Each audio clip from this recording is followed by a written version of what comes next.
जय माता दी भक्तों। आज हम यहाँ पे जानेंगे मौनी अमावस्या के बारे में। मौनी अमावस्या के महत्व के बारे में हम यहाँ पे जानेंगे।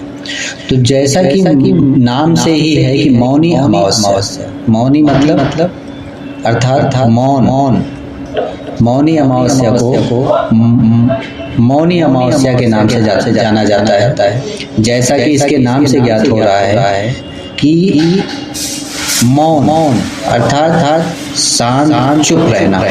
हिंदू धर्म में मौन रहने का भी एक दिन होता है जिसे हम मौनी अमावस्या के नाम से जाते हैं। भक्त इस अवसर पर पूरे दिन एक भी शब्द का उच्चारण न करते हुए एक दिवसीय मौन उपवास का पालन करते हैं। इसी कारण से इसको मौनी अमावस्या कहा जाता है, क्योंकि इस दिन हम मौन रहते हैं और मौन उपवास का पालन करते हैं। हिंदू धर्म में गंगा नदी को सर्वाधिक पवित्र नदी माना गया है तथा यह माना जाता है कि मौनी अमावस्या के दिन गंगा जी का जल अमृतमय हो जाता है। इस विश्वास के कारण हिंदू मौनी अमावस्या के दिन गंगा नदी में स्नान करते हैं।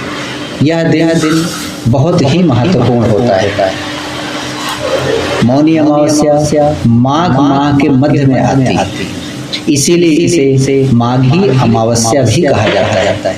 अनेक भक्त मौनी अमावस्या के दिन ही नहीं पूरे माघ भर हर दिन गंगा नदी में पवित्र डुबकी लगाने का संकल्प लेते हैं और प्रतिदिन गंगा स्नान का अनुष्ठान पौष मास की पूर्णिमा से प्रारंभ होकर के माघ मास की पूर्णिमा तक पूरा एक माह तक पूरे व्रत नियम का पालन करते हैं। कुंभ के अवसर पर मौनी अमावस्या का स्नान बहुत ही महत्वपूर्ण स्नान होता है। इसे अमृत योग स्नान भी कहते हैं।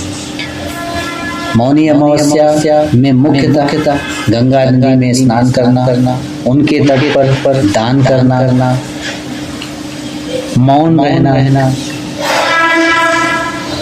और स्नान आदि के बाद दान दक्षिणा दे करके पूरी तरीके से हिंदू रीति रिवाज के अनुसार अनुष्ठान करना, यह सब मुख्य कार्य मौनी अमावस्या को किए जाते हैं, जिसमें कि सबसे मुख्य कार्य गंगा नदी के जल में पवित्र स्नान करना, विधि पूर्वक स्नान करना, यह सबसे महत्वपूर्ण है।